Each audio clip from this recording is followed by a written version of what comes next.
ওসমান হাদিকে হত্যা করা হয়েছে, ওসমান হাদি শহীদ হয়েছে।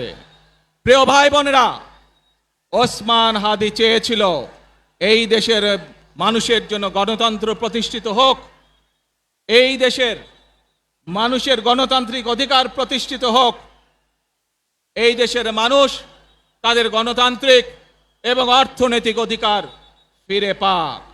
আজ 24-এর আন্দোলনে যারা শহীদ হয়েছেন, ওসমান হাদি সহ 71-এ যারা শহীদ হয়েছেন, বিগত স্বৈরাচারের সময় বিভিন্নভাবে খুন গুমের শিকার হয়েছেন, এই মানুষগুলোর রক্তের ঋণ যদি শোধ করতে হয়, আসুন আমরা আমাদের সেই প্রত্যাশিত বাংলাদেশ গড়ে তুলব, যেখানে আমরা সকলে মিলে কাজ করব, যেখানে আমরা সকলে মিলে আমাদের প্রত্যাশিত বাংলাদেশকে গড়ে তুলব।